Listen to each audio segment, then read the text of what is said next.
Welcome back to the Matter of Facts podcast on the Prepper Broadcasting Network. We talk prepping, guns, and politics every week on iTunes, Stitcher, and Spotify. Go check out our content at mwfpodcast.com on Facebook or Instagram. You can support us via Patreon or by checking out our affiliate partners. I'm your host, Phil Rabalais. Andrew and Nick are on the other side of the mic, and here's your show.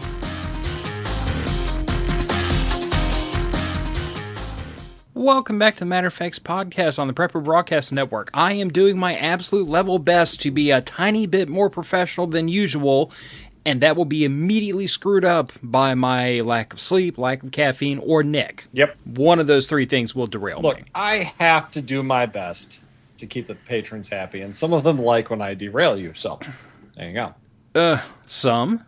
Most of them.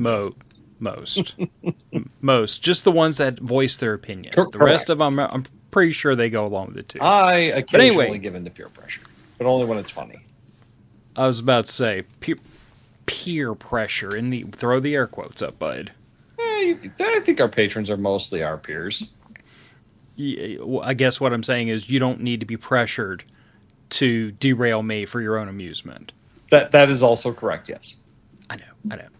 Anyway, if you'd like to promote bad decisions by becoming a patron, that link's in the show description. You can become a patron. You can put Nick up to derailing me for his amusement, your amusement, and the general internet's amusement. Mm-hmm. If you'd rather buy merch from the Southern Gals, that link is also in the show description. There's shirts, there's koozies, and possibly more fuckery in the near future.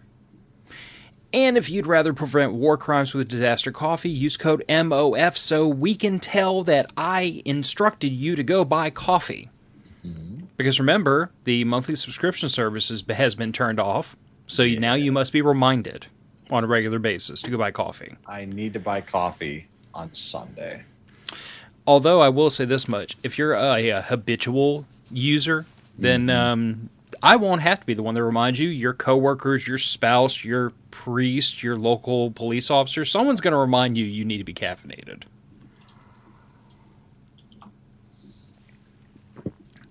Who just depends on how much of a fool you were behaving like.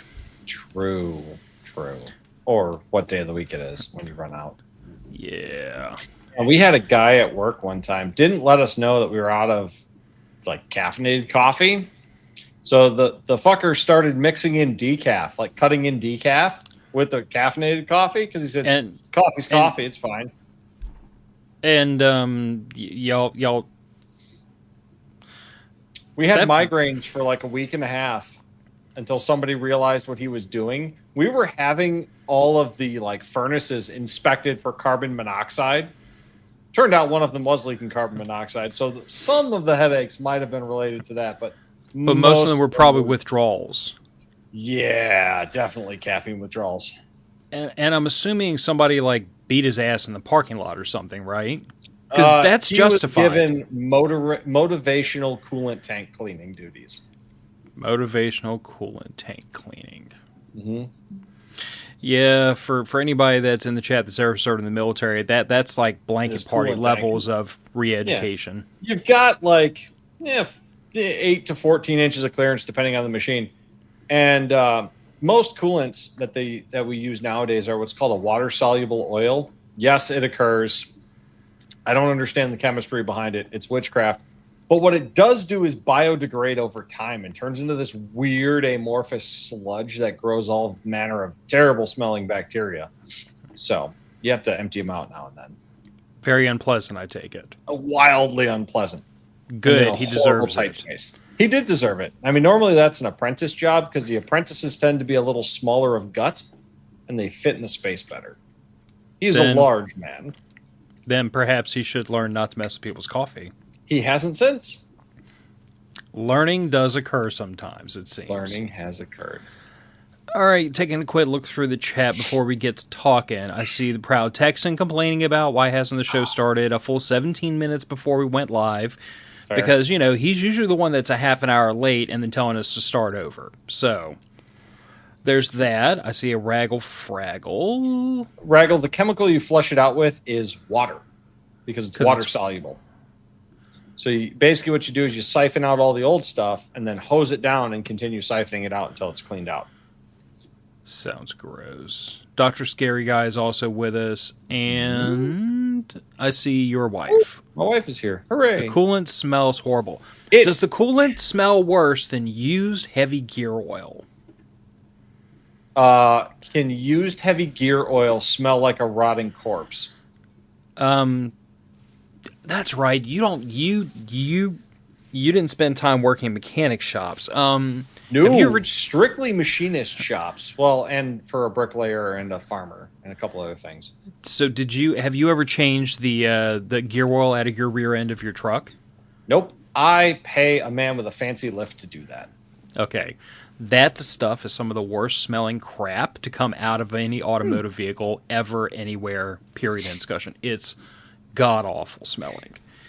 Interesting.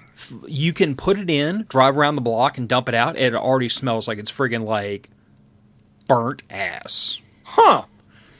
Makes no sense to me. Like, it smells like oil when it comes out of the bottle. Put it in the rear end and take it out immediately, smells like death. Weirdest thing on earth. I'm pretty sure it goes into the pocket dimension. Well, okay. Are most of those rear ends cast iron gears? Not if you want them to last for any amount of time. I mean, the rear ends are cast iron. The rear ends are cast. That might be it, because cast iron does this weird thing where when it's exposed to certain chemicals, it puts off a really nasty smell. Certain coolants, certain oils. Stuart agrees with me. Gear oil is the worst. It might be. I mean... Okay, and I see a Gil Rab here, too, who's catching flack for threatening to feed her by bugs. But that's a story for another time. She just promised to bring bug-included cookies. And I thought, I'd try that. Y'all, you try it. Let me know how it works for you. I've already tried them and didn't care for them much. You know, I'm willing to try most foods, and I do mean most. I'm willing to try most foods at least twice. Because the first time you try it, if you're expecting something that it's not, you're not going to necessarily appreciate it for what it is. Did you try any of the boudin this past summer? Oh, hell yeah, I did. I ate 2 full sticks of that stuff. That was amazing. Wasn't too spicy for you, huh? I would have doubled the seasoning in it, given my like of spicy food, but then my wife wouldn't be able to be in the same room as it. I thought it was a good amount of spice for general audiences. Yeah, Raggle provided that for us to bring up, and really good. Gil Rab saying it's happening. I may start sending little packages to all the patrons. I mean, I'm not going to fight free cookies. Let me know. All right, mini topic head of the big topic. Is SCOTUS going to nuke the assault weapon bans finally? I have opinions about this. Before we give our opinions, for anybody that's been living under a rock, the Supreme Court has apparently decided that now is the time to choose violence, and they want to hear a challenge to definitely Chicago's assault weapons ban, but there was a state-level ban. Cook County's assault weapons ban, and the state of Connecticut. They're hearing them both. I think they've been combined. Doc, I was not the Illinois plaintiff. I tried to get on to FPC's lawsuit as the Illinois plaintiff because as a model citizen that's only ever been pulled over a dozen times for speeding. And for the time that you tried to intrastate smuggle a pallet of ammo. It wasn't intrastate. It wasn't even... Okay, it was across county lines, but only by 10 miles. Technicalities. Look. I would have been an excellent... Aside from the social media, the podcast and all that, I would have been an excellent example for the lawsuit. I'm sure but you would have been. I wasn't arrested. Yeah. And they were looking for people that were arrested under the Illinois assault weapons ban. So they could show damages.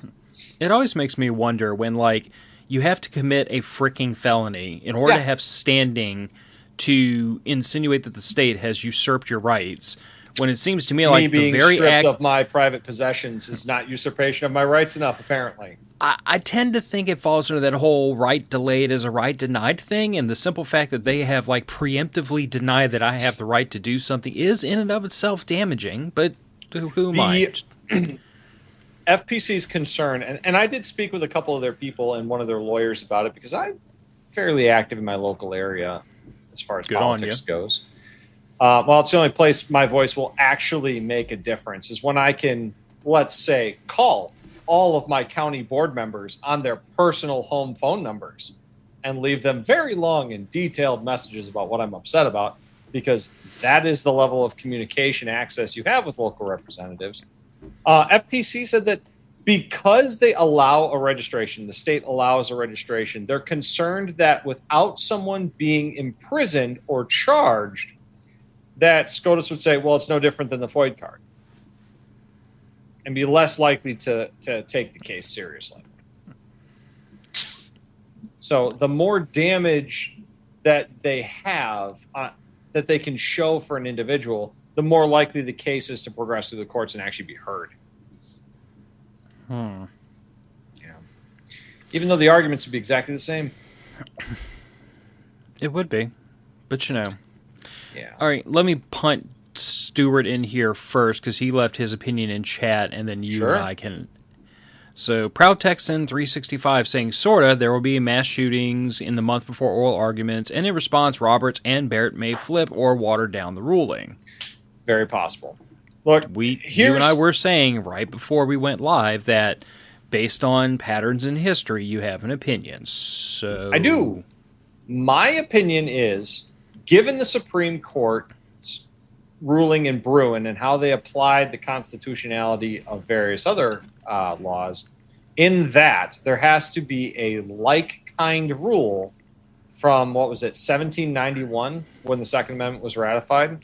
Yep. Now, the only laws that I know of, I'm not a constitutional historian. I'm just a bit of a amateur reader of history. The only laws I know of that regulated who could possess what weapons was slave laws. Not a great thing to hang your argument on. Not really great, although the state of Illinois has been hanging their argument on slavery codes. I think Hawaii tried to as well recently. They did, because apparently slavery is great as long as it's stripping people of their rights. Yeah. Slavery was always wrong. It was always a bad idea, and it's a good thing it's gone. But nothing says equality like treating all of your citizens like third rate, like they don't have rights. Exactly. Now, the other one is some of the Native Americans' weapons trading codes. Now, that's also a racially based or largely racially based system of weapons control. There was a couple in a few jurisdictions that had to do with indentured servants and their right to own various things. But it was mostly down to property. It was mostly a property restriction and not so much a weapons restriction. So kind of something to the tune of like you can't bring firearms on other people's property without their permission or something? No, more like you were not allowed to own property unless it was given to you by the holder of your contract. Interesting. Like all proceeds of your labor are deliverable to the owner of your contract. So it was just slavery by another name, and mostly Irishmen. Yeah. And to answer Raggle Fraggle, yes, we are all tax slaves. Don't believe me? Yes. Stop paying your taxes and see what happens. Mm-hmm. Now, given the Bruin test and given the other recent rulings that have come out, such as them striking down Hawaii's vampire rule, if we want to call it that, because that seems to be the common parlance, it looks to me like they will at the very least say, no, you cannot ban specific rifles for features and functions. Now, and I think they'll say that this is a federal level issue. The states cannot do X, Y, or Z to defend the NFA. Essentially, I see SCOTUS saying, no, local jurisdictions cannot do this. It is above local level politics, including state level politics. This is a federal congressional issue. And that is how they will defend the NFA, while at the same time saying, sorry, no, common use and no law precedent dating back to 1791, other than slave codes, which I think a lot of them will have a hard time agreeing apply to modern citizens, given that we've gotten rid of slavery except for people in prison. Mm. So that's your vote. Like, this is going to swing our way, mostly finally. I think what's probably in the top two most likely things is, one, they say, no, bad dog, Bruin test, go back and do it again. Okay. Or two, they say, nope, we told you already to go back and look at it via the Bruin test. You did not. Bad. It goes away. I think those are one of the two things we get. I think we get a narrow enough ruling that they can defend the NFA, because I don't think these justices are, while I do think they are, a lot of them are more constitutionally leaning than prior administration's Supreme Court justices, I don't see them being hurrah 2A enough to say machine guns and RPGs for everyone. And see, I agree with you, except you and I have talked about how incredibly, some would say unfairly, but very, very critical I've been of the Supreme Court over the last 20 years. Yeah, I think that's fair. So, and every time we have this discussion around Stewart, he's quick to remind me, like, the Supreme Court has to rule on the case as it was presented, narrow ruling, and yada, yada, yada. To be fair, a lot of the cases that have been brought up have been building in this direction. That's fair, but here's my issue. My issue is that a narrow ruling on a narrowly held point that relates to a constitutionally protected activity does not seem sufficient, nor rational, nor fair. No, this is not an issue of a person liking to wear pink socks on a Tuesday. This is not an issue of a minor. This is not a minor issue. This is something that is issue on the same grounds as voting rights, no, or citizenship. No, I think it's more important than voting rights and citizenship. Okay, because it gets to the very heart of the rights that were enumerated by our founders, that were enshrined in the Constitution, that were promised to us as a result of the conflict we had just finished having with the king and with the king's men. The right to protest your government, the right to keep and bear arms, the right not to have soldiers quartered in your home. These are not minor issues. These are not fun little concepts that you get to go on social media and talk crap about the orange man in the White House or the bumbling fool that was in there a couple of years ago. That's not what this is. This is literally like foundational to what it means to be an American, is that you can tell your government, piss off, and you can have a small arsenal in your home without the government having the ability to hamstring you on what arms you feel like you should have to protect yourself from government intrusion. Call it what it is. We don't have guns to hunt deer. We don't have guns to defend ourselves against the gangbanger down the street. We have guns in case our government shows up to put us in concentration camps. And I admit, that sounds crazy, but historically, that is what just happened to the people who wrote these things down in the U.S. Constitution and the Bill of Rights. I mean, it's also happened to the Australians since they stripped them of most of their firearms rights. It's specifically the indigenous Australians.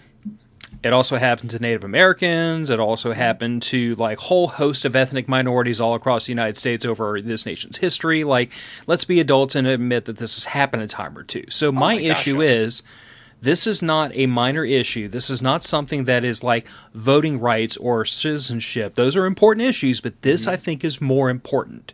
And that is why every time we get a tiny, narrow little ruling where SCOTUS leaves just enough of a tail hanging out for some states, some locale, to continue to screw with people about the Second Amendment, to continue to screw with people about their gun rights, instead of putting their foot down in everybody's neck and saying, "Thou shalt not the end." And there is no ruling that will ever be good enough for me until that one. And every argument about building up to, or we'll get there one day, is irrelevant to me, because a right delayed is a right denied, and our rights are have been delayed my entire life, and your entire life, and Stuart's entire life, and the entire lifetime of every person that watches this podcast. No, that's completely fair. So one more day, one more year, one more administration, one more whatever, until we finally get to the ruling we think should be, is not good enough. It is still a lifetime spent under a boot we should have never felt from the word go. No, that's very fair. But this is the difference between the reality of getting into the Supreme Court and a person like yourself who is a bit of an ideologue in this case. The kind of people that make a career in law are pretty rarely ideologues. That's bold. Given some of the justices we have in the world today. Yes. It does occur. It does occur. And they are problematic. But there's at least 2 of them on the Supreme Court right now. There are. But what I'm saying is the majority. Uh-oh. I bet we just lost Nick. So just for the listeners who were listening and not watching this on stream, when your co-host's video suddenly starts to go dark and then freezes and he stops responding to you, usually that's an indication that he's lost power at his house. Oh, internet dropped out, so he'll be coming back. No, Dr. Scary Guy, you can, and Stuart, y'all can both hang around if you want. Nick's just not here to reel me in anymore. So, like, my issue here is, like, I understand what Nick's saying. I get it. The difference between Nick and I is that I am extraordinarily cynical and extraordinarily unmoved by arguments about what could be, what should be, progress, yada, yada, yada. I'm tired of this. I've spent 20 years being the guy in the Second Amendment community that screamed bloody murder about we should be able to buy RPGs out of vending machines because that's what the Second Amendment says.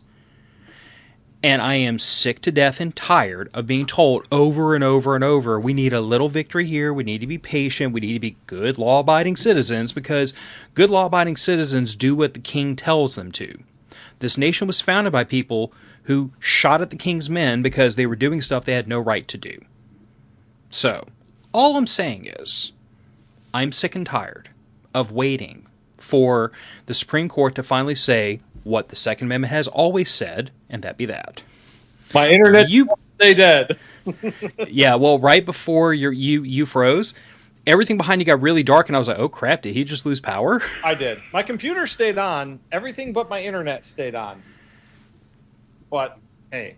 Well, you weren't here to reel me in, so I just got us both put on another government watch list. Fair enough, man. Hey, look, what I'm saying is historically speaking, the kinds of people that got into the Supreme Court did not make these broad, elaborate declarations.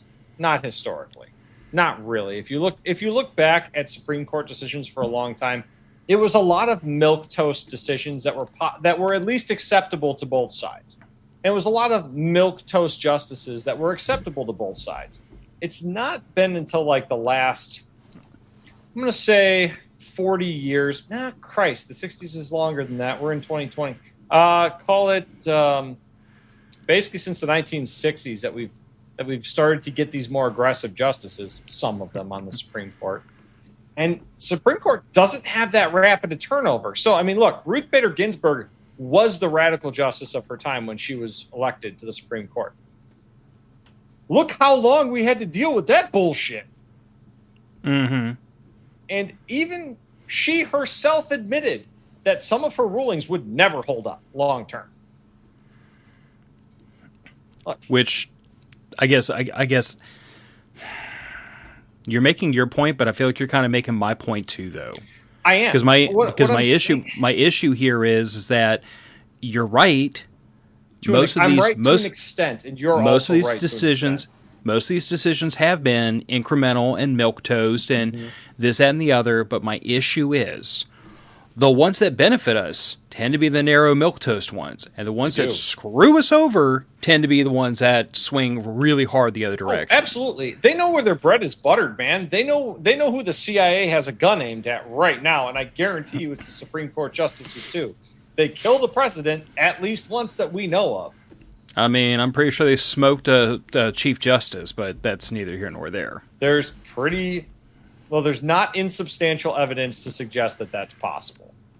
Yeah. And there's non-insubstantial evidence to suggest that the CIA was also behind Manson, the explosion of rap music and the decline of rock and roll music, flooding the ghettos with crack, with crack, and flooding the heroin other ghettos before with that. meth.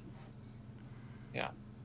mean, look, there are plenty of people in our government that are willing to do absolutely atrocious and immoral things to advance their position. We shall see. In my opinion, as limited as my opinion is, I'm no legal expert. I just follow the gun stuff and a few of the other laws because, hey, man, that's what affects my life.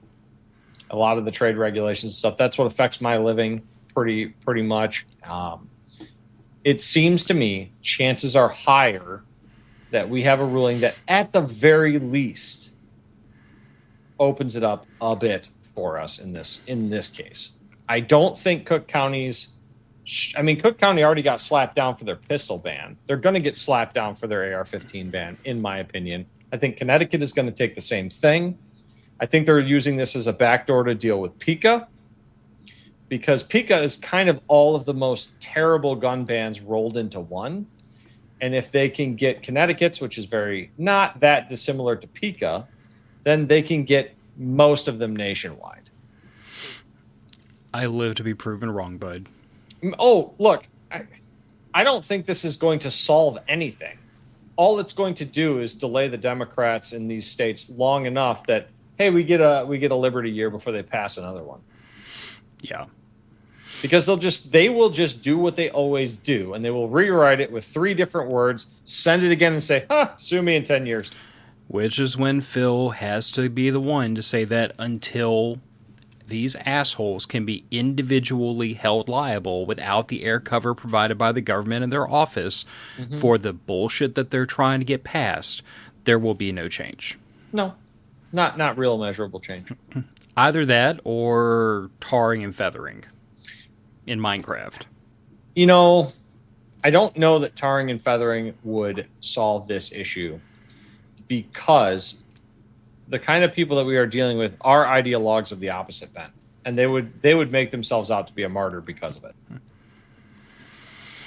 No, I mean, realistically, I mean, look what happened to FPS Russia. Mm-hmm. Gun community made him out to be a martyr. Look at what happened to the senator from, what was it, Utah, that got shot a while back. They made her out to be a gun control martyr. I mean, hell, they tried to make Biden out to be a cancer martyr or a dementia martyr after he got out of office. I mean, Jesus Christ. I mean, after they screamed bloody murder for how many years they didn't have dementia? Yeah. Nothing like having your face pissed in and being told it's raining. Oh, yeah, exactly. Look, I don't know. All right, we got to get to topic. We're half an hour in. All we've done is goof off, and you've had to, I don't know. I had to reboot my router. I was going to say you probably had to recite the incantation to appease the machine gods, but, you know. Well, yeah, the incantation of unplug it and plug it back in. Dave, that is a time-honored IT technique. It works. It's hell yeah. It's traditional. Yeah, if the internet connection had not died coming into the neighborhood, we wouldn't have lost connection. It would have just been a little power blip. To be expected. Mm-hmm.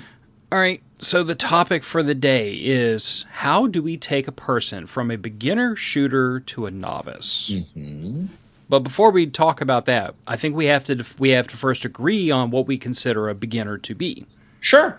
Because everyone has a different idea of what a beginner is, including beginners. Yes. And I kind of want to, like, just your idea, my idea, like what are the boundaries? What's the box that is? You want to go first? Beginner.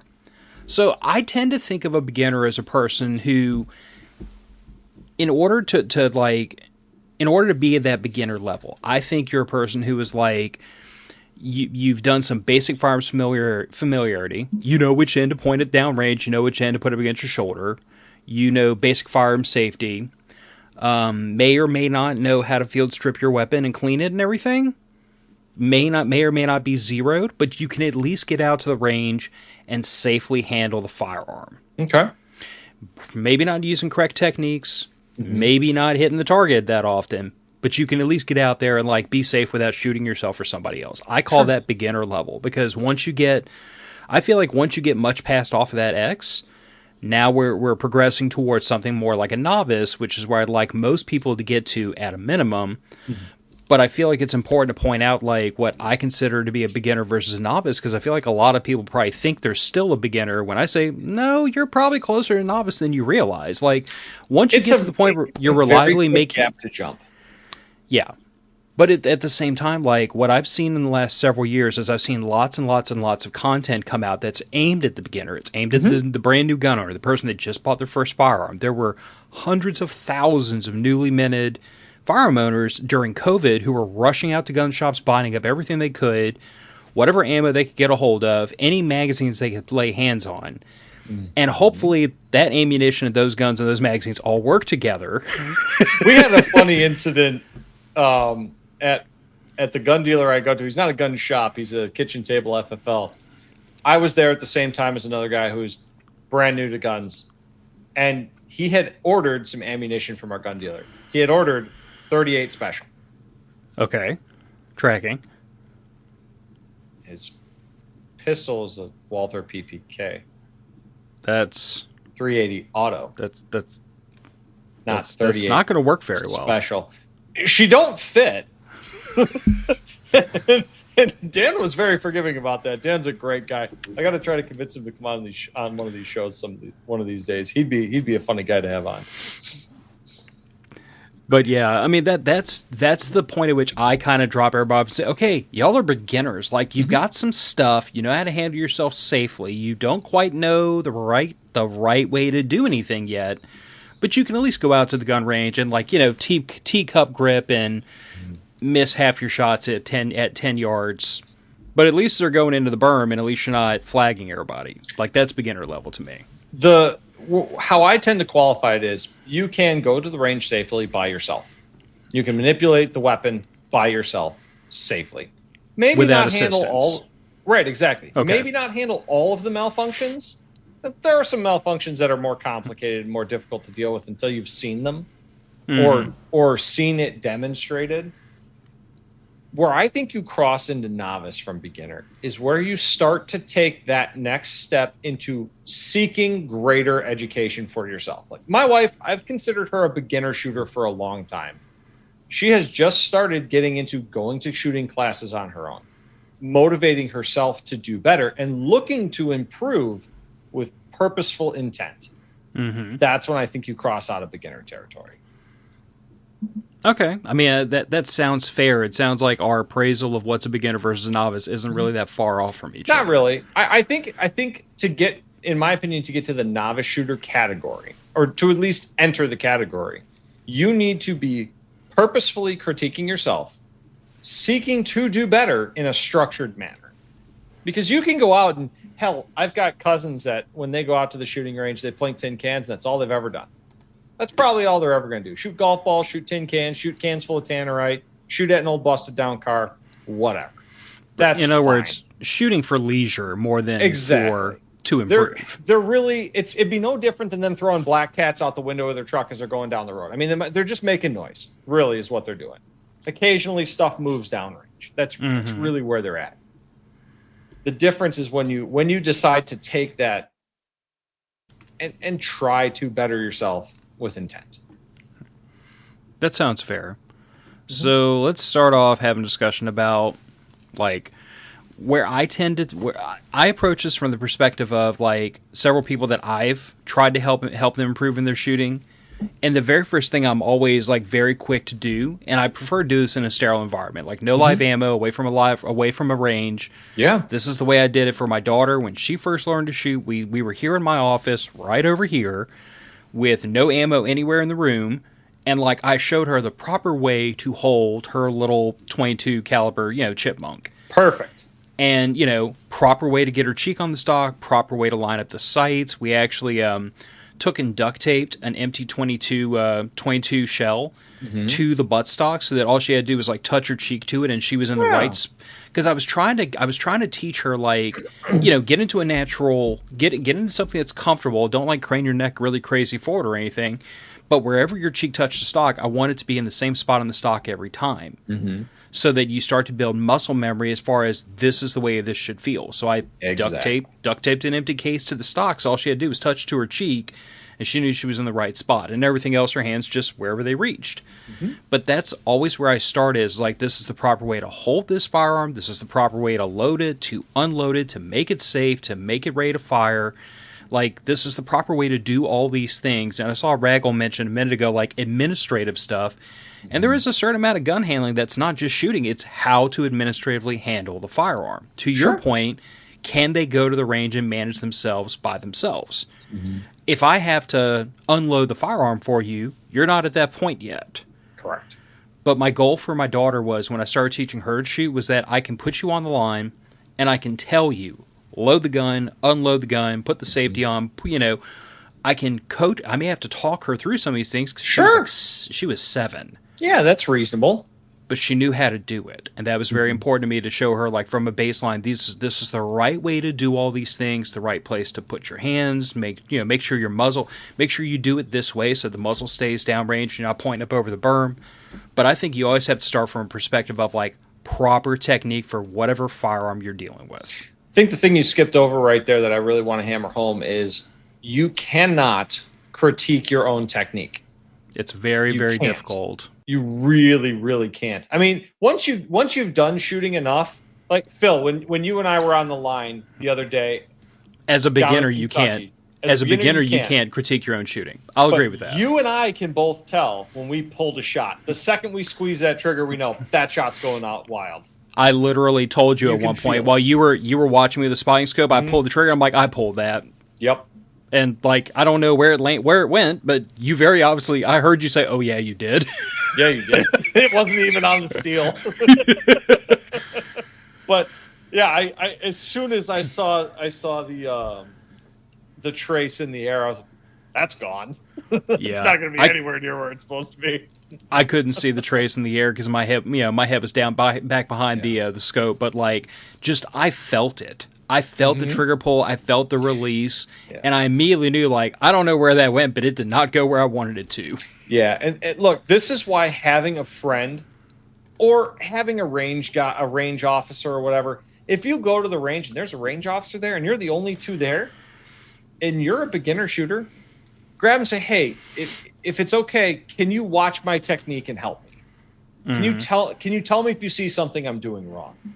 Because it is, especially if you're not 100% sure of how your biomechanics need to be, so that you can manage the recoil of, say, like a semi-automatic pistol well. Semi-automatic pistols, revolvers, any pistols are hard to shoot well. And if you cannot watch what your arms are doing while you're focused on a sight picture. You can't. I've been telling people for years, shooting rifles is to me, it's easier to be a pretty decent rifleman than to be a pretty decent pistol shooter. 5 minutes, I can have anybody I've ever taught making headshots at 300 yards. 5 minutes. You're talking about with a rifle? Yep. Okay. I thought you meant with a handgun, and I was like, that's a bold claim, 5 minutes behind an unmagnified rifle, I can have people making headshots at 300 yards. It's not difficult. The rifle does all of the work for you. Yeah, especially if you have something like a rest or a sandbag or a bipod, like something to help you stabilize. If you can lean up against a tree, it's more than enough. It's not a complicated thing to do, especially on a static target. But handgun shooting is just inherently more challenging. The thing I always try to, like, going back to proper technique, the thing I always try to ram home with a new shooter with handguns specifically is like just teaching them that very classic, admittedly, what's kind of more of a modern technique than what was in vogue like 20, 30, 40 years ago, but like very traditional 2 thumbs forward, getting a good wrap around the handgun. Yeah, I've heard one instructor say your goal is to cover as much of the grip with your hands as possible, which makes a lot of sense. Cover as much of the slide as you can. I mean, I've seen some guys they're so far forward, they're like this with the grip. They're covering 2/3 of the slide with their thumbs. Yeah, and it makes all the sense in the world when you think about the fact that, like, the thing that we always used to tell each other in the car world is that no matter how good your brakes are, you cannot outbrake your tires. Because your tire is the only thing connecting your vehicle to the ground. Well, the only thing connecting you to your firearm is your hands. Yep. So if you have a teeny little grip that's just holding on to a little bit of it, or you have your hands wrapped around that whole frickin' handgun, obviously you're going to have a greater aptitude for mechanical grip by covering as much of the slide, not the slide, but as much of the frame as possible with your hands. Yeah, and then for a revolver, I always default back to, like both thumbs crossed. thumbs crossed behind the behind Don't do the that back with a strap. semi-auto. Don't do that with a semi-auto. You can always tell the new semi-auto guy who's been shooting revolvers his whole life. Yeah. There's a scar. But that's always where I start a person with handguns. Is like I teach them, like, this is the proper way to hold this thing. This is the proper way to literally get a good mechanical grip so that you have the best chance of mitigating recoil between shots. Yep. And I find that if you build that habit early, a lot of other things start to really fall into place. And I want to be really clear here. I have tried to instruct my wife on how to shoot pistols well. She learns differently than I do, which makes it very difficult for me to explain what I'm doing, even while I'm showing her what I'm doing. I had the good fortune to meet a instructor at our local range day orientation, who was also becoming a new member of the range. And, I grabbed her and I said, "Hey, you're an instructor. My wife's been talking about taking a class. Can I get your card?"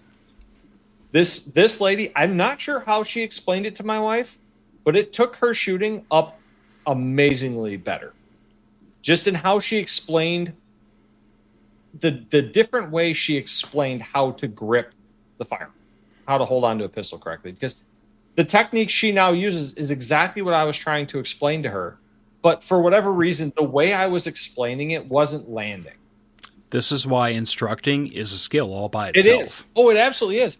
I've had no problem teaching two of my coworkers how to hold a pistol. They're also machinists. I'm wondering if it's not a little bit of how machinists communicate with each other, how guys communicate with each other a little bit differently, a bit of the tism.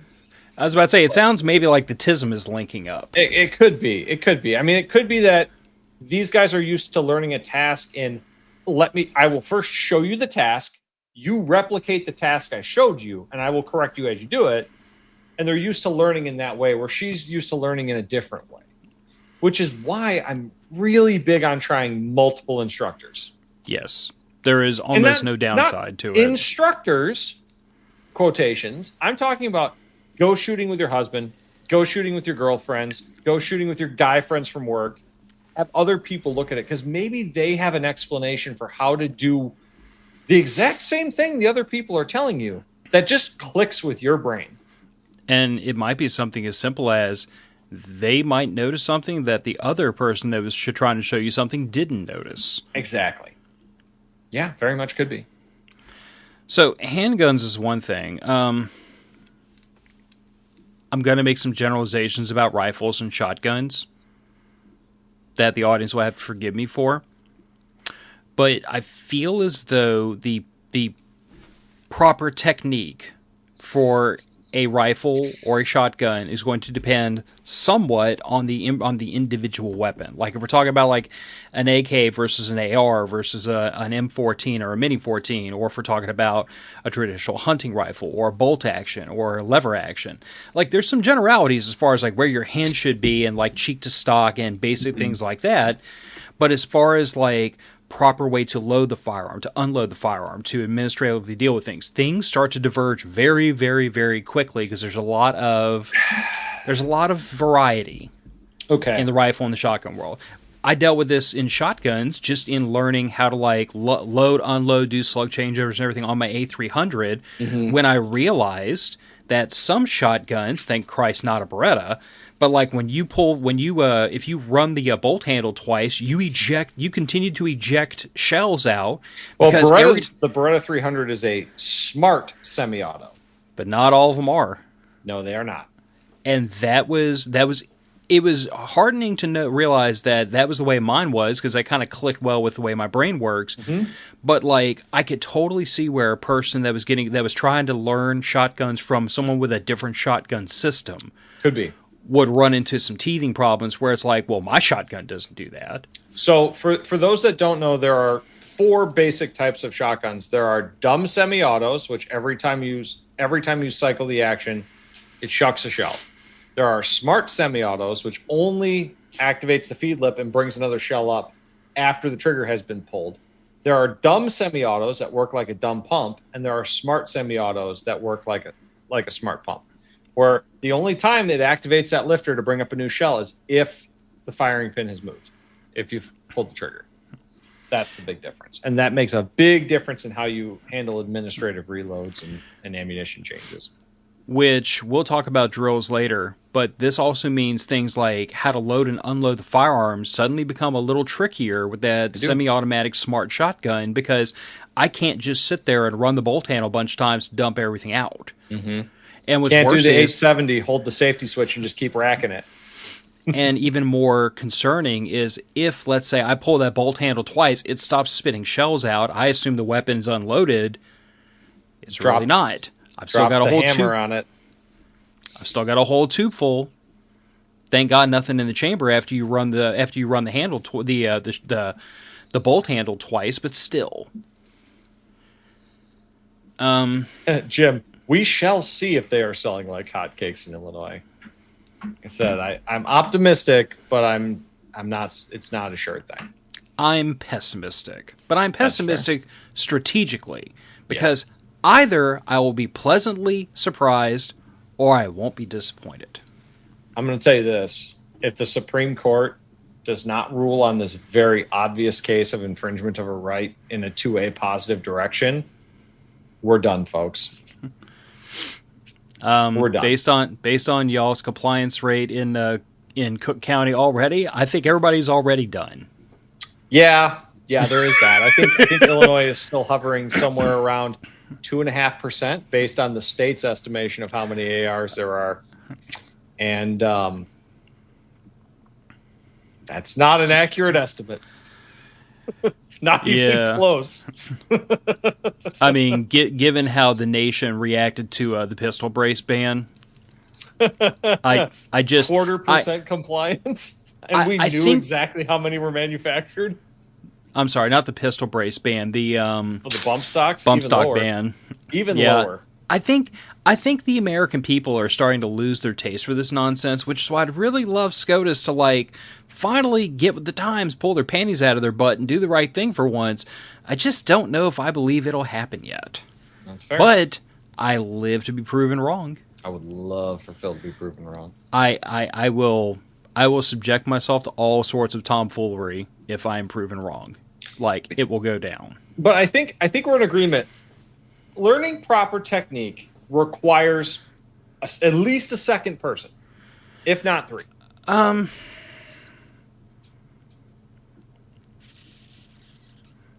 will agree with you tentatively. I will say that I do believe that a fair amount of this you can actually self-rescue, self-teach if you have a good example to base yourself off of. I tried to do that. And I can tell you this, I am very good at teaching myself skills. I failed horribly at teaching myself to shoot pistols well. The difference that, so I spent about a year and a half shooting a Beretta 92. An ATI Beretta 92, Turkish 92 clone. Okay.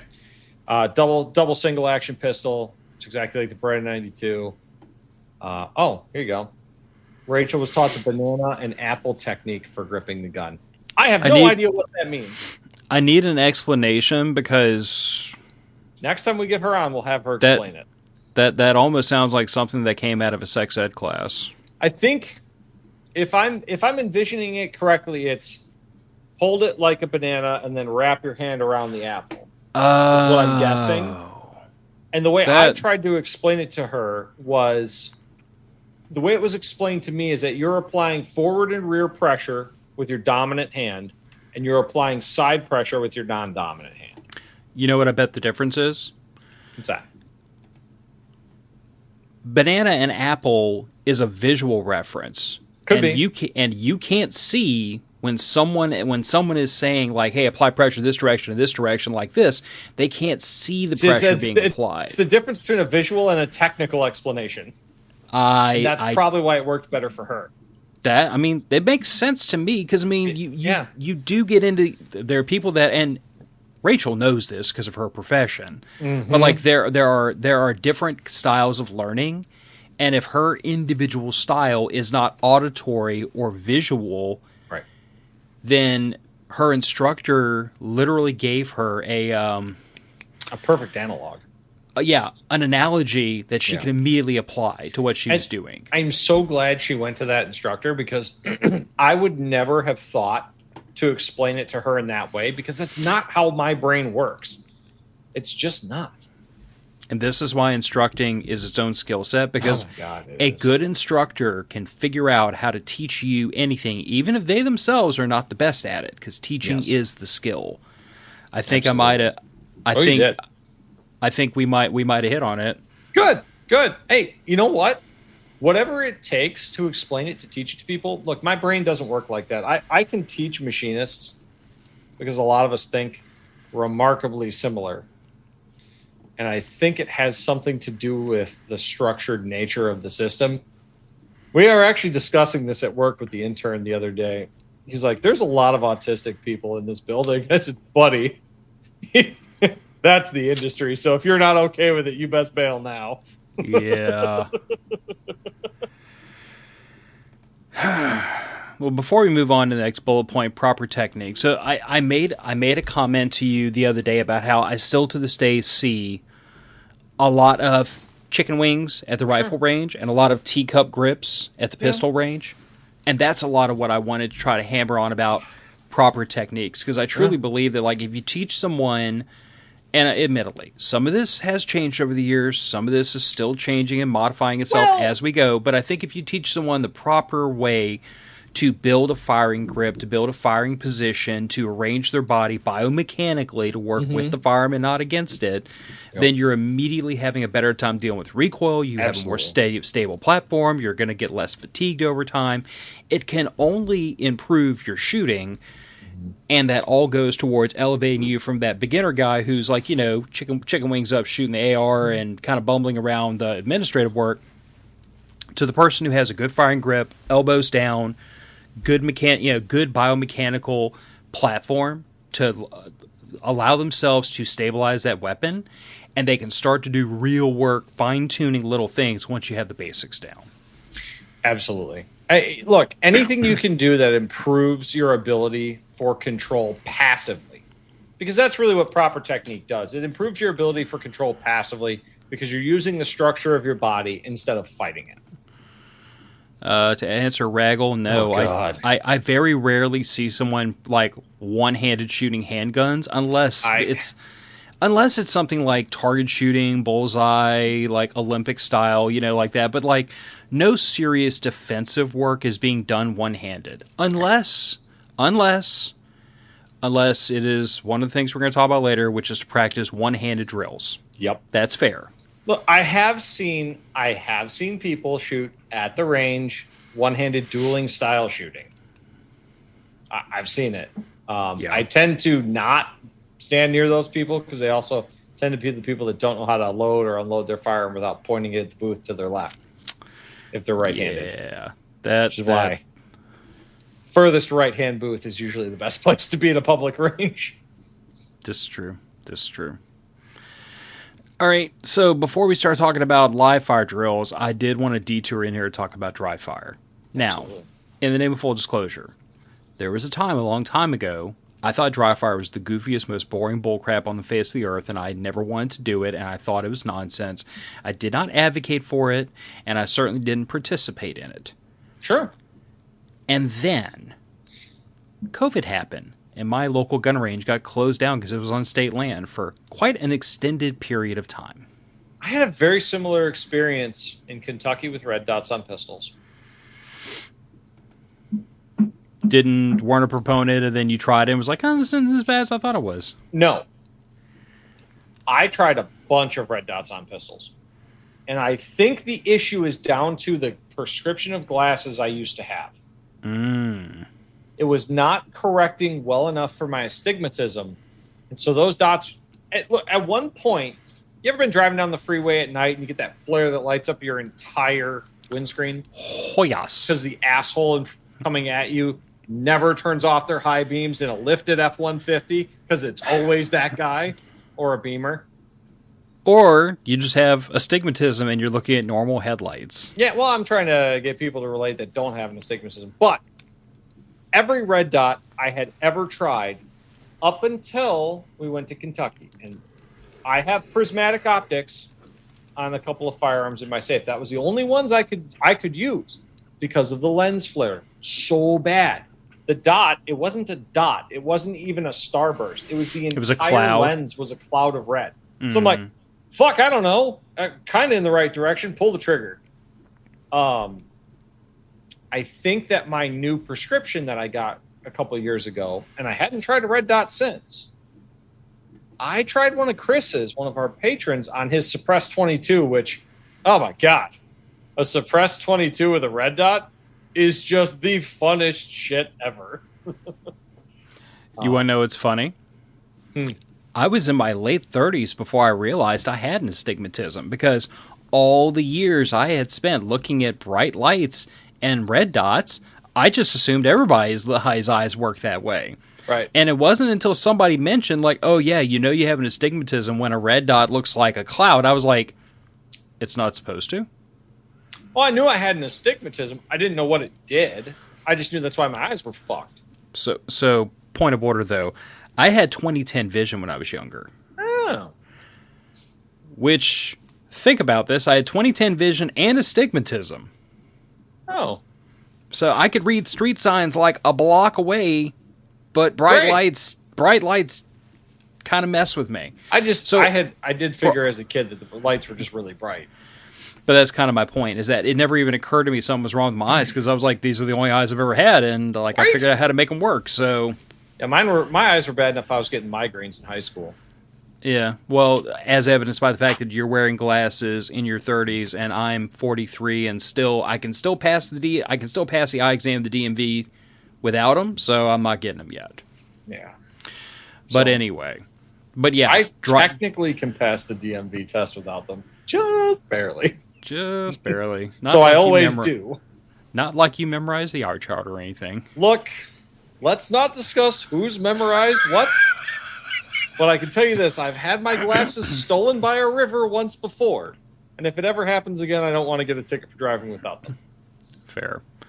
But like I was saying, dry fire. I think dry fire, first of all, I make it a point before I ever go out to the range with a brand new firearm or something that's unfamiliar to me. I spend time dry firing it, so I get familiar with the trigger. I get familiar with loading and unloading.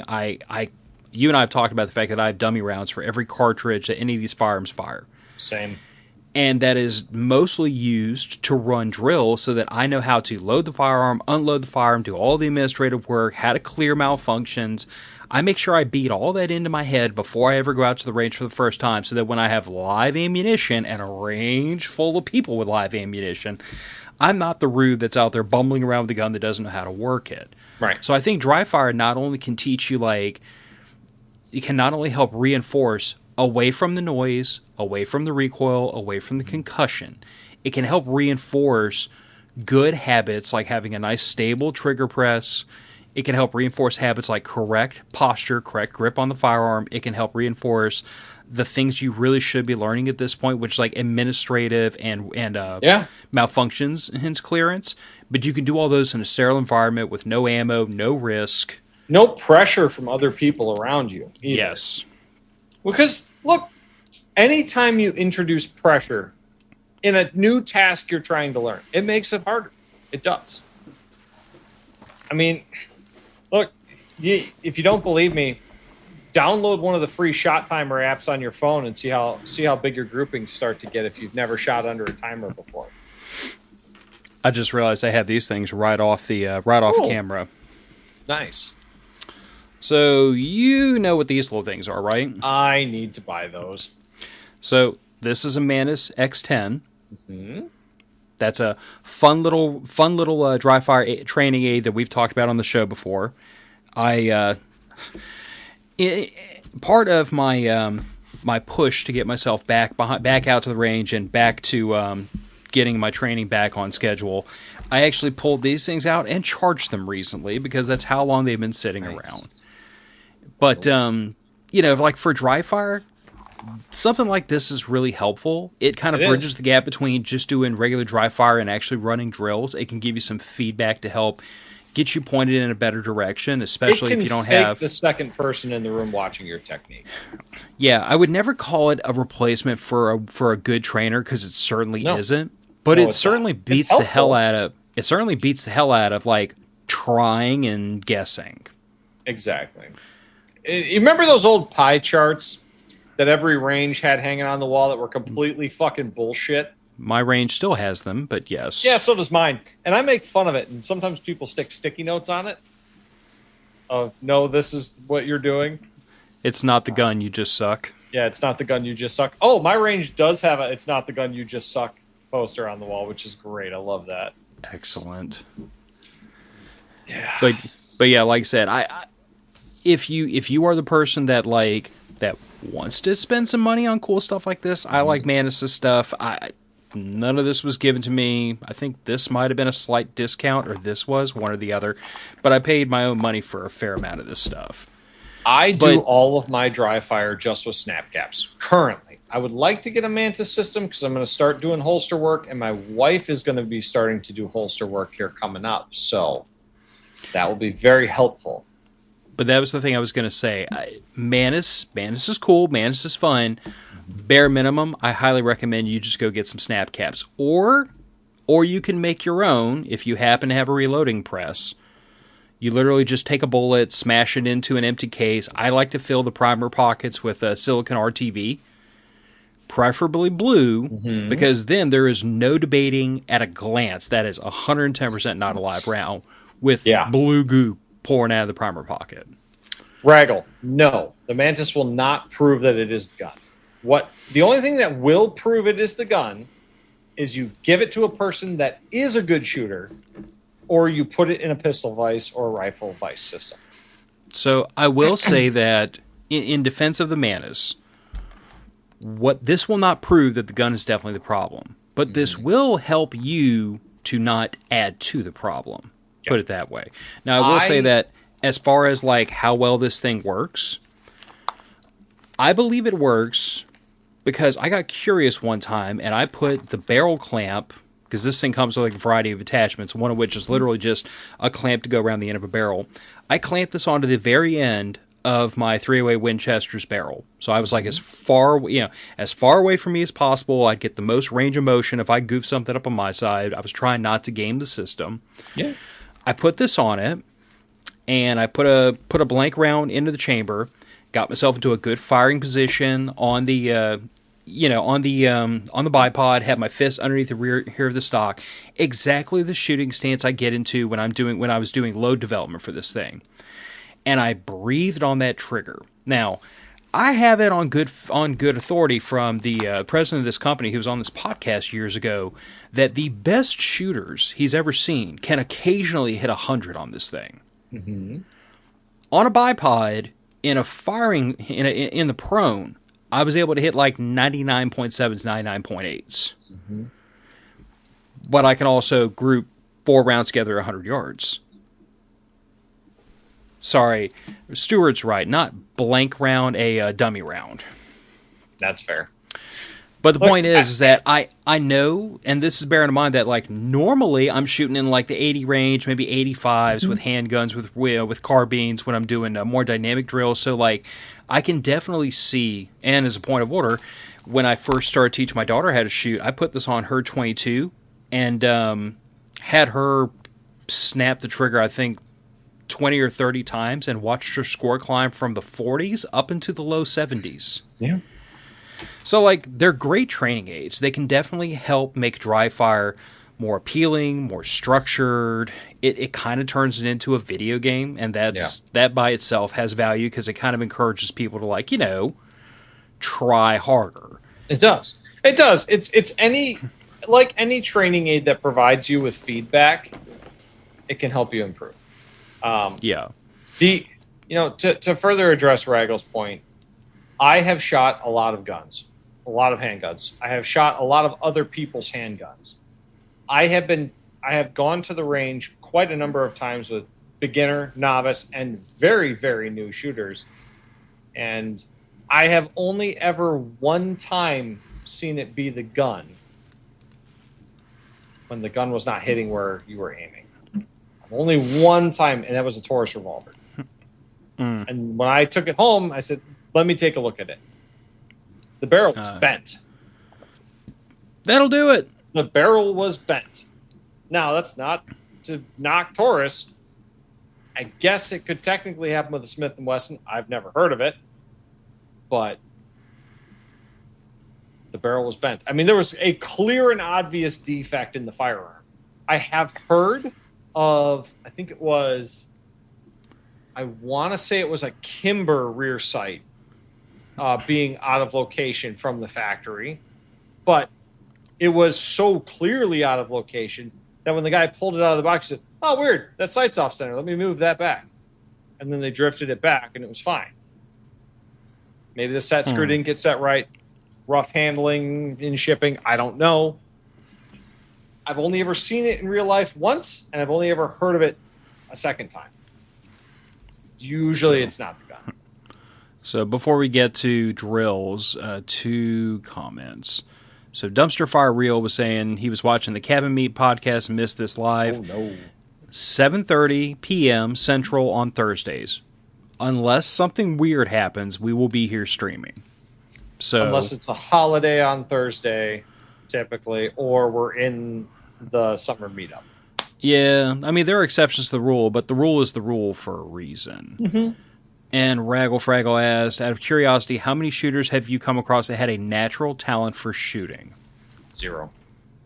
I will say... There are people that are naturally better than others. There are people who are naturally better, and I will go so far as say there are people that take to it a lot faster than others, but I have never met I've never met somebody that was like brand new and just right out of the gate was like, knocking them dead. And I've also never met anyone that shot at a really high level that hadn't spent a stupid amount of time training.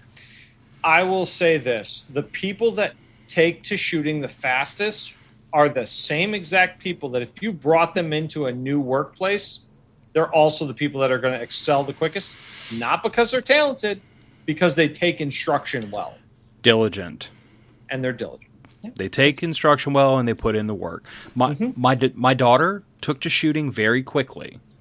Yep. It was still the product of several range trips and instruction and time spent dry firing. Now, she improved rapidly.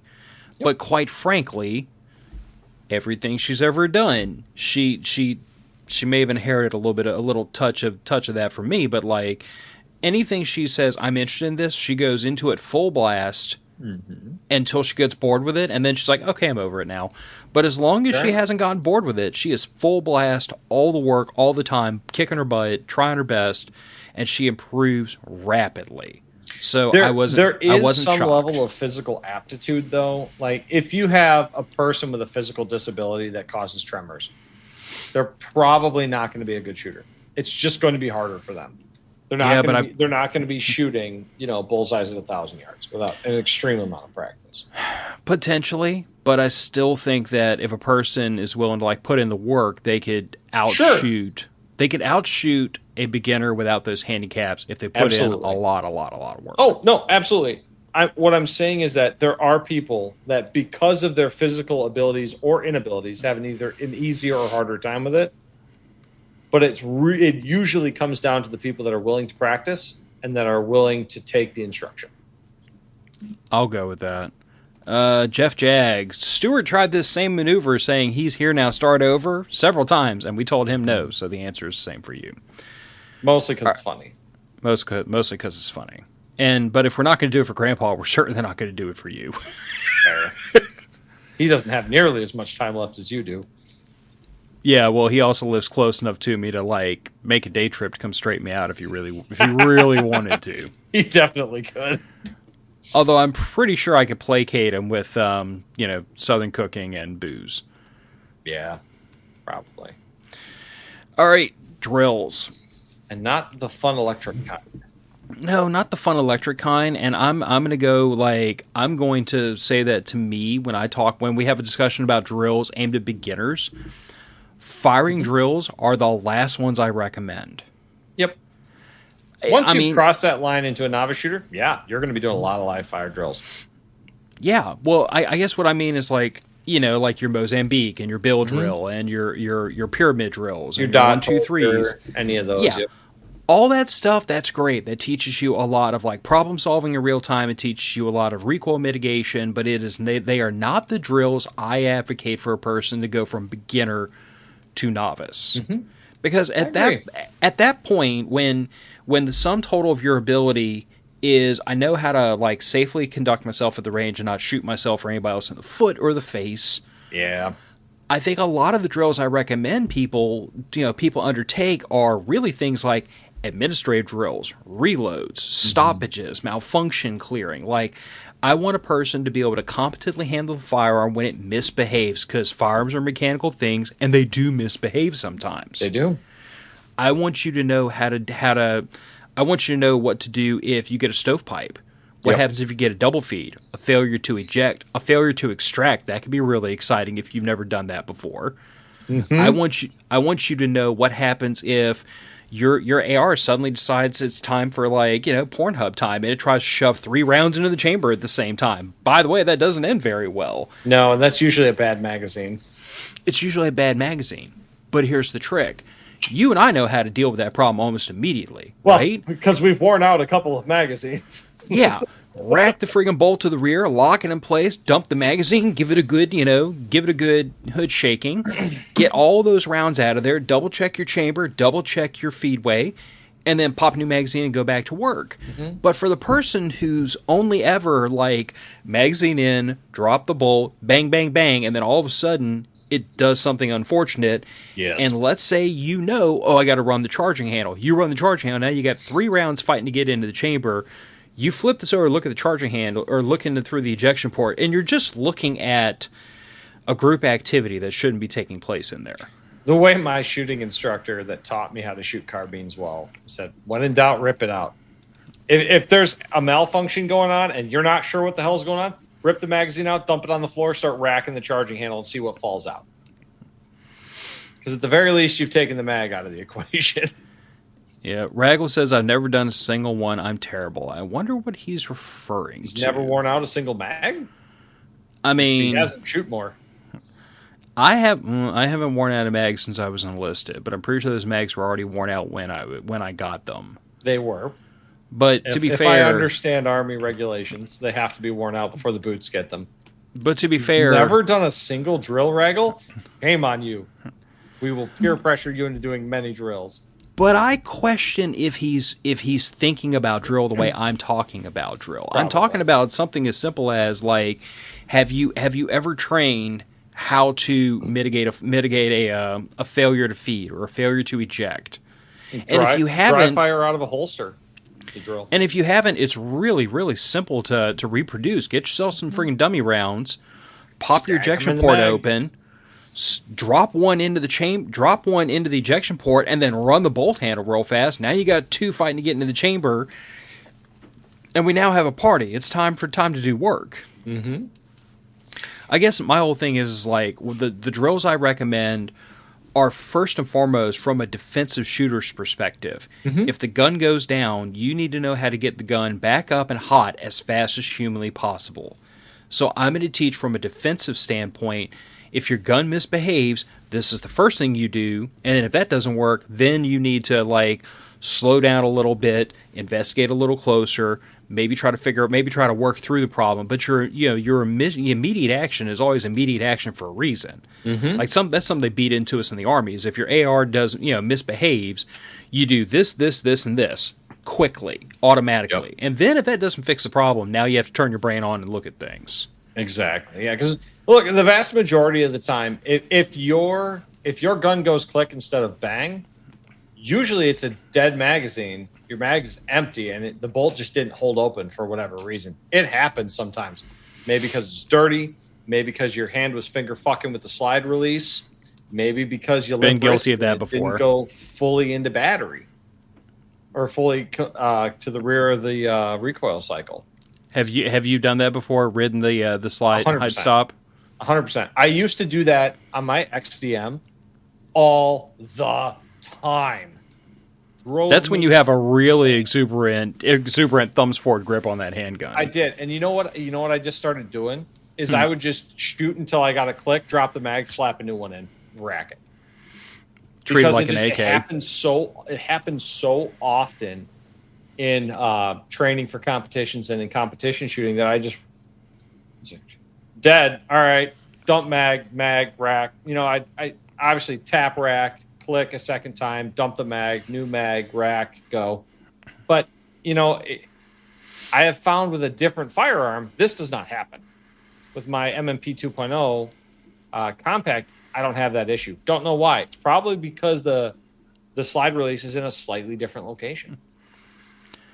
Yeah, and insofar as so some of this is not really going to be applicable at like a flat range, because like most flat ranges are not going to have the civilians out there practicing holster work and that kind of thing. Private ranges will. If you're in that fortunate position. But this is also why I say that some of these things should probably be practiced in dry fire first. Yeah. And then you transition to a range if you have that ability. But things like reload drills, Nick, I'll be the first to admit, and the gun community will scream bloody murder, but a lot of times I don't carry a spare magazine. I think that's not an unreasonable take. I carry a spare magazine because I've had a lot of magazine-related issues, mostly because I kind of abuse my magazines. I'll take that shit, rip it out of the gun, throw it on the fucking floor, bounce that shit across the concrete. Magazines are a consumable item. But the one time I always carry a reload is when I have my J-frame. Mm-hmm. Because there's only 5 shots. I got 5 shots in a 15-ounce J-frame. If I'm carrying that thing, it's usually on my ankle. And my reload is a Bianchi speed strip downloaded to 4 rounds. Mm-hmm. Which sounds weird to people, but hear me out. So you can only drop 2 rounds at a time out of a speed strip into a J-frame. If you've never played with a J-frame, it's the way the cylinder is configured. Like they only line up for 2 at a time. Yeah, only lines up for 2 at a time. And I've spent some not insignificant amount of time like training this, timing myself, and everything else. And what I began to realize was that per rounds in the gun, it was taking me a disproportionate amount of time to get that 5th round into the chamber. Well, it's a completely different mechanical rhythm. Versus just drop one, drop another, drop once, drop the second time, snap the cylinder in. And the best part was that even if that first cylinder happened to be dry, I don't care. There's 4 more right behind it, and they're all hot. Yep. But the big thing for me was also that I began to realize that when I took that Bianchi speed strip out of my pocket, I trained myself so that my index finger goes in between the 4 rounds. Yep. So I've got 2 here, dropping in the cylinder, dump the speed strip, and I'm back hot. Yep. And I trained myself to do that only because like a Bianchi speed strip will lay flat in a back pocket. Sure. Most of the time, if I'm carrying that J-frame, dude, I'm wearing like a suit. Yeah, that's reasonable. Look, you have to train with the equipment you're actually going to carry. I usually carry a 15 round in the gun with +1 in the chamber and a 15 round on my left side. Yeah. I'm a big guy. I can get away with that. It's not uncomfortable. It actually balances out the feel of the belt and the holsters on my body. So it's actually more comfortable with the second magazine on my left side. And that's really why I stuck with carrying it. 'Cause it was more comfortable. That makes sense. The other thing I would say, in addition to like carrying, like train the way you're going to carry, is train with what you normally wear. Like if I had used to have this conversation with Andrew all the time. Apparently, it's like hoodie weather up in Michigan, like 9 months out of the year. Yeah, at least 2/3 of the year. Which sounds hilarious to us down here because we wear hoodies like 9 minutes every year. Mm-hmm. Just deep south kind of thing. Yeah. So like down here, my normal thing to train in is usually like long pants and a t-shirt or a fishing shirt because this is what I wear 9 times out of 10. I'm not running around. Most days I'm running a button down collared shirt tucked in.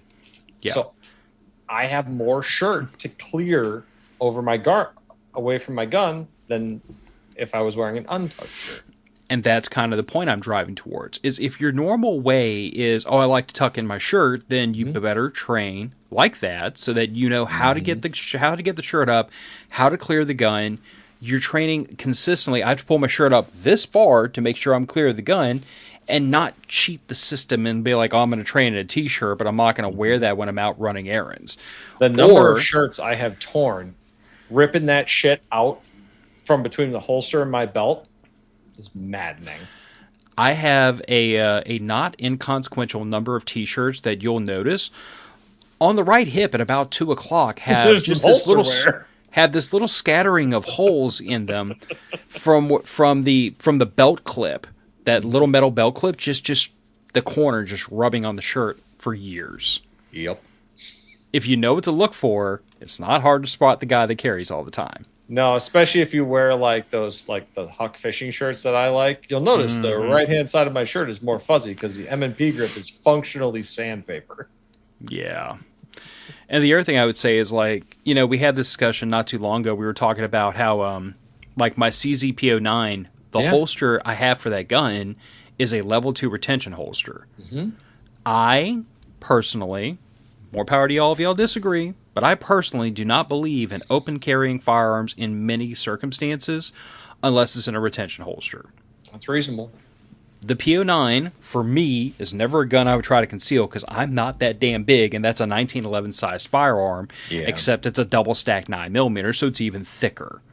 I was carrying for a while my XDM with a 21 round and a +1 base. That's a beefy gun. That's a lot. That's a 5 1/4 inch slide. That's a bunch of firearm. Oh, it was a lot of firearm. That was when I was trying appendix carry. Turns out it's not comfortable for me with a gun of that size. Yeah, I've never been comfortable with appendix ever, not even for 5 seconds. I mean, I've got a bit of a gut. You've got a bit of a gut. Look, I don't know. All the guys I see doing appendix carry are far trimmer than me. I'm working on it. I'm not there yet, but strong side 3 o'clock has always been very comfortable. Yeah, and very concealable.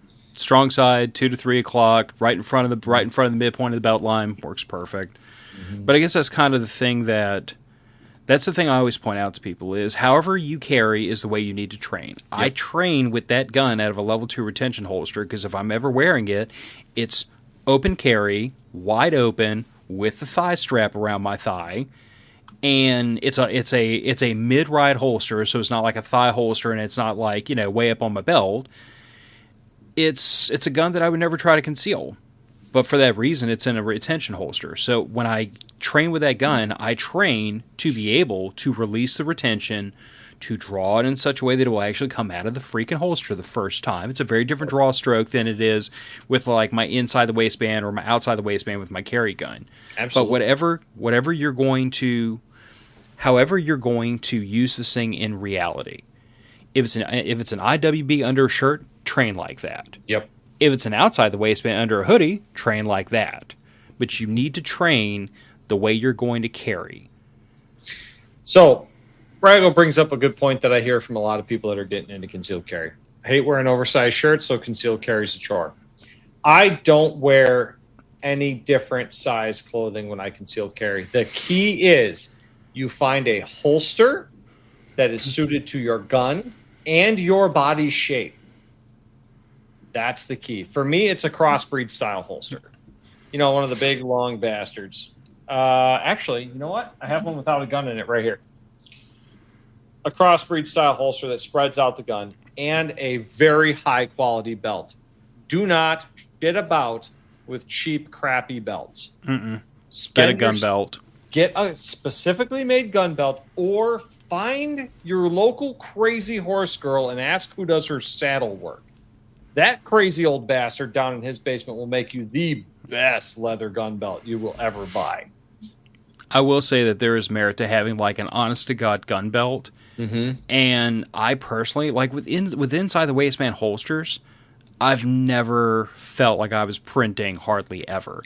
I mean, even wearing like, so last weekend I was mowing a lawn. I was using my outside the waistband holster because IWB, when you're sweating and you're mowing a lawn, is a little uncomfortable. You know what I'm saying? Mm-hmm. Outside the waistband was a little more comfortable. I had my t-shirt just kind of pulled over it, but it wasn't like an oversized t-shirt. Was I printing? Probably. Definitely. But was I printing enough that anybody was going to notice from like 20 or 30 yards away? Like Who cares? I'm wearing a shirt that fits me pretty all right. I mean, it's not super tight, But I can wear my athletic undershirts thrown over my gun when I go to Ace Hardware, and if anybody notices, they don't give a shit. Mm-hmm. And it's just a black athletic tee that's mostly form-fitting, except for like the last 3 inches. Yeah, Stewart saying he used to conceal an old Para 1445. Stewart is also not a big boy, like overweight, but a big man. He is just a very large gentleman. Like, he makes me look small. Yes. He's a large enough man. He can conceal pretty much whatever he damn well pleases. He's almost half a foot taller than me. I mean, that's not exactly a big thing for me because, I mean, I'm shorter than you are, and I'm 5'11". I'm 6'1". I'm pretty tall. Yes, Raggle. Everything really is bigger in Texas, except me, apparently. You're not in Texas. You're in Louisiana. I'm from Texas. Yeah, but you quit. I didn't quit. I re-immigrated. I repatriated. There you go. I mean, you know, it's the Sabine River Exchange program. It was my turn to come back to this side. That's fair. But yeah, as far as like I said, as far as drills, I never get. Once a person has gotten to a novice point and like we're making repeatable hits, we've got all of our admin work down, we're off to a good path. That's when I'd like to start recommending different drills to like really stress test a person till the wheels come off the bus, and then you figure out how to put them back on, and that's how you get better from the novice point forward. But like to get from bare bones beginner to novice, I'm really much more focused on, can you draw from the holster without muzzling yourself? Can you remediate malfunctions? Can you do reloads under pressure? Like, I'm much more concerned about administrative, safe gun handling above and beyond what is I typically encounter from the beginner who is still like working on the basic firearm safety rules. Like, make sure my rounds go into the berm and make sure I don't muzzle my friend and, you know, basic stuff like that. But to get up to the novice point, I want your gun handling to be able to encompass when the gun misbehaves and how to get this thing from a carry position into a firing position. Once you get up to that point of novice, where like we have proper shooting technique, proper grip, we're building up a proper biomechanical shooting stance. Once we've done a lot of dry fire to get familiar with the gun, once we've done a fair amount of administrative drills, I feel like at that point we've built up a novice to a point where not only are you like self-defense capable, if that's your intent, but you're also much beyond just the beginner. You're much beyond the basics. Now you're at a point where you are like a functional shooter. Mm-hmm. You know, I have always advocated, you talk about holster drills, that anytime you're teaching somebody to work from a holster, you should always start with no ammunition involved. I tend to think you start everything without ammunition involved. Absolutely. But my reasoning for holsters especially is because a lot of the stuff that I've seen online where people are watching guys doing holster drills and stuff like that, not only are they moving out quick, they're moving back in quick. And that is where most of your most dangerous issues start to happen, is when you try to get back to the holster fast. There is no reason to ever go quickly back to a holster. I think this is part of the misconception that people have when they try to drive from beginner to novice, though, is that I think in that pursuit of going from beginner to novice, and probably from novice to expert, I feel like they find someone that they believe or legitimately does well outshoot them, and they try to emulate that person, which is fair. Yeah, there's nothing wrong with that. Everybody wants to be Jerry Michalak. I mean, but I think a lot of people, that guy's budget. But I think a lot of people equate speed with proficiency. True, that's fair. And that's where these kinds of habits start to get built, as far as like out of the holster fast, into the holster fast. And my point of view is always like, if you cannot do it 100% at a certain speed, you are going too fast. You know where I think a lot of that came from? Oh, tell me the internet and gunfluencers. Westerns. It came from 80s Westerns. I don't think so, though. Because what does a quick draw guy do? He shoots you and his gun's already back in the holster by the time you realize you're dead. Yeah, but a lot of the sins we're talking about now, these were committed by people that I don't think have ever seen 80s westerns because they're too Oh yeah, young. they have. We all grew up watching them. We all grew up watching them. How old are you, Nick? Every gun guy I know grew up watching, except for maybe you. I Most didn't. of the gun guys I know grew up watching cowboy westerns at least occasionally. And I think that a lot of the early influencers, now this is before the internet, a lot of the early influencers were the Western cowboy action shooters. Because that was the start of that is the root of like IDPA IPSC stuff. Maybe this is the reason why I look at the gun community the way I do, because I didn't grow up watching westerns. I grew up watching like war movies. Sure. But okay, and that's reholstering fair. Quickly isn't a thing in that. No, it's not. But okay, so I think the reason why maybe I think about it this way is that all of the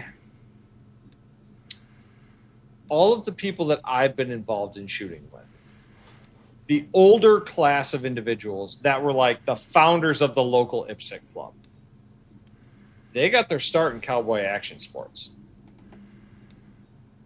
I think Raggle might be on. Maybe. Might be. It could be competition. I mean, cowboy action sports was the early shooting competitions. I mean, there was no 3-gun competition. The 3-gun competition was pistol, lever, wheel gun, lever action, and then pump shotgun in the cowboy action shooting sports world. I mean, that's where a lot of it grew out of. Because, I don't know, at least around me, all of the different IDPA IPSC clubs, the 3-gun clubs, all of that are all guys that were shooting cowboy action sports. And then all these great semi-autos came around and they're like, this is cool too.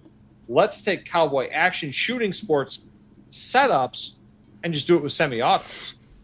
And even a lot of the older shooting clubs, they've got a saloon that you're shooting out of set up there. What I'm hearing is that this might be like a carryover from like old West. I think it is movies that infiltrated into the competition world. I think it and did. Then became the blueprint for a lot of newer defensive shooters. I think a lot of it started there, and it's been evolving ever since. But you still see those guys that are like, you don't see it so much with like PewView or a lot of the newer gun influencers because they're more focused on the actual mechanics of the shooting and the trick shooting, and not so much the I've shot you and my gun's back in the holster kind of shenanigans. Because it's usually multiple target engagement instead of single target engagement. That was a fun little tangent. It was. I guess my point is, though, is like I don't see speed as being anything more than a byproduct of familiarity. So it absolutely is. What I'm focused on, it's a great way to show your errors by trying to push your speed. Yeah, and I guess that's the point. Is like once you start doing these drills and your proficiency is at or near 100%, now we start introducing speed to make the wheels come off the bus. Mm-hmm. But the goal is not speed; speed's the byproduct. Yes. But is there anything else that we want to tuck in here before we start rolling this out about like how do we bearing in mind that we set the bar pretty low for a beginner shooter, and I feel like everything we laid forth is really a good blueprint for a person to say these are the things I should be looking at to get to the novice point. Mm-hmm. I want to say find a good mentor, but Jesus Christ, if you're a beginner, like how do you even find how do you know what a good mentor is and not the guy that's going to get your head shot off? You know what you do? You try a couple basic training classes. And you find the trainer. Look, it's very easy to see which trainers aren't safe. It is. Even as a beginner. Even as a beginner. If you understand the 4 fundamental firearm safety rules. That's a great question. If you understand those safety rules and you watch an instructor teach a class, if you ever see them violate any of those rules, that is the last class you take. Yep. You leave. I don't care how much you spend on the class. Fucking leave. If a student violates those safety rules and it is not immediately and suddenly corrected, by the instructor and their staff, their safety staff, you leave. And you go get someone else. Rabalais asks, is competition the next step for a novice? I don't think so. Not necessarily. I think if you are the kind of person that enjoys a competition, go for it. I mean, the only thing I've done in recent history was like that Project Appleseed shoot forever ago, and that was honestly more just for the experience and the camaraderie of the guys I was shooting with. Like, competition isn't even a destination for a lot of shooters because their focus is elsewhere.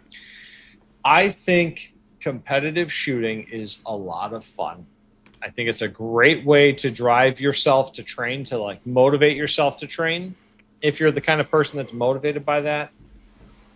I also think it is a way that new and novice shooters get suckered into paying to win.